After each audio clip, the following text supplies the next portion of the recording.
Just minutes ago, we learned that the computer tampering charge against Missouri Governor Greitens has been dismissed. 41 Action News reporter Tom Dempsey is live in St. Louis with more on what just happened. Tom.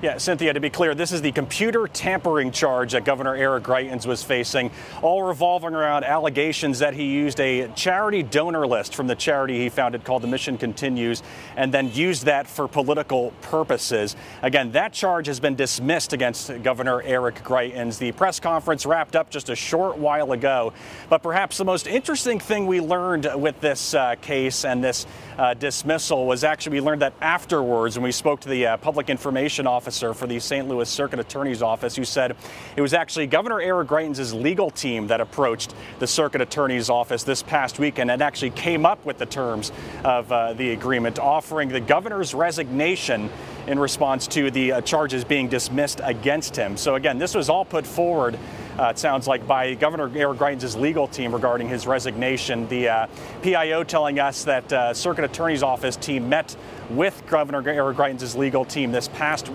Saturday and came up with those terms. But just to give you a scope of that investigation, Circuit Attorney Kim Gardner was talking about how, wide-ranging this case was against Governor Greitens with this computer tampering charge. The Circuit Attorney's Office telling us they interviewed over 10 witnesses in regards to this case, and they believe they had enough evidence to convict Governor Greitens. They were saying he possibly could have spent jail time, but based on his history and prior history with him, it was unlikely that he would spend time behind bars. But they are calling this a sad day for Missouri, but it was best for the state of Missouri, this agreement. They're not calling it a plea agreement. They're just calling it a, quote, agreement that was made between Governor Greitens' legal team and the Circuit Attorney's Office. Again, that press conference wrapped up a short while ago. The agreement is sealed, but Kim Gardner is saying that they felt pretty good about this case, but the agreement is best. Take a listen.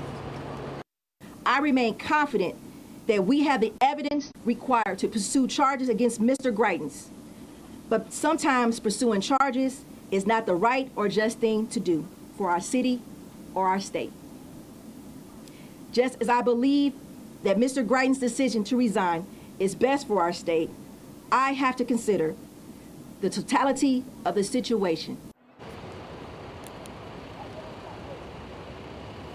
Kim Gardner, important to note, took no questions after that press conference. But again, we did speak to the public information officer for the Circuit Attorney's Office afterwards, who said, again, very interesting tidbit, don't lose sight of this, that it was Greitens' legal team that came up with the terms of this agreement, offering his resignation in response for that charge being dismissed against him. As we were saying, that agreement is sealed right now, but the Circuit Attorney's Office, the representatives for them, are going to be meeting with the judge either sometime today or sometime this week. Also involving Governor Greitens' legal team to formally sign that agreement. So still an eventful day revolving around Governor Greitens the day after he announced his resignation. Live in St. Louis, I'm Tom Dempsey, 41 Action News.